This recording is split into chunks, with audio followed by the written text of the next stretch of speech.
বিকেলের চায়ের সাথে এই ক্রিসপি নাস্তাটা খেতে কিন্তু অসাধারণ। ছোট বড় সবাই এই ক্রিসপি নাস্তাটা খুব মজা করে পছন্দ করে খায়। তো আজ আপনাদের সাথে আমি একটি potato fingers crispy French fry রেসিপিটি শেয়ার করব। আশা করি রেসিপিটি আপনাদের কাছে ভালো লাগবে। চলুন শুরু করা যাক। এখানে আমি বড় সাইজের 3টি আলু নিয়েছি। এটিকে সিদ্ধ করে আমি চামড়া ফেলে দিয়েছি।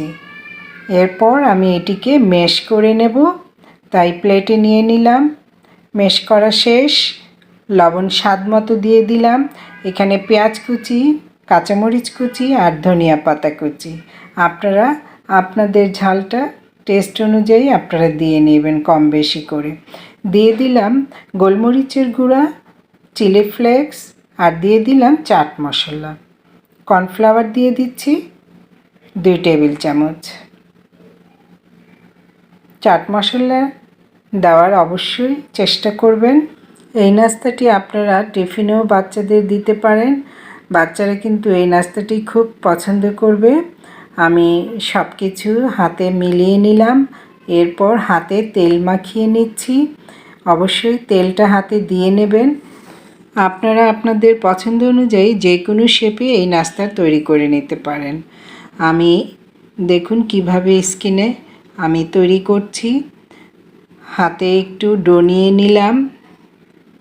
এটিকে আমি লম্বালম্বি করে ফিঙ্গারের মতো তৈরি করে নিলাম। এটি বানানো খুবই সহজ। আপনারা খুব সহজেই তৈরি করে নিতে পারবেন। এভাবে আমি সবগুলো ফিঙ্গার তৈরি করে নিলাম। বাচ্চারা এগুলো ডিজাইন দেখে খেতে খুব পছন্দ করে, তাই এইভাবে বানালাম। আমার বানানো সব শেষ। এগুলোকে আপনারা ফ্রোজেন করেও রেখে দিতে পারেন। বাচ্চাদের টিফিনে যাওয়ার সময় এটি দিয়ে দিতে পারেন ভেজে, কিংবা অতিথি বাসায় আসলে চায়ের সঙ্গেও এটি পরিবেশন করতে পারেন। এইভাবে অনেকগুলো বানিয়ে বক্সে ভরে রেখে দিতে পারেন ডিপ ফ্রিজে। তো এবার আমি এগুলো ভাজার পালা। চুলায় আমি তেল বসিয়ে দিয়েছি, গরম হচ্ছে।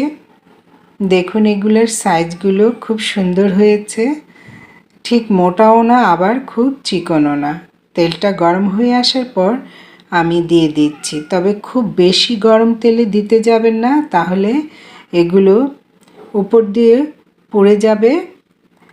মিডিয়াম হিটে রেখে আমি এই তেলটা মিডিয়াম গরম করে নিয়ে দিয়ে দিচ্ছি। ভিউয়ার্স, ভিডিওটি ভালো লাগলে পেজটি ফলো দিয়ে লাইক কমেন্ট করে দিবেন।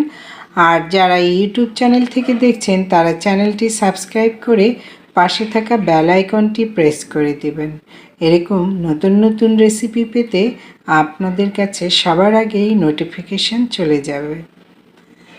আর শেয়ার করে দিবেন অন্য বন্ধুদেরকে দেখার জন্য। দেখুন আমি 2 পিঠ ভালোভাবে উল্টিয়ে পাল্টিয়ে নিলাম। খুব লাল করে ব্রাউন কালার হওয়ার পর আমি উঠিয়ে নিলাম।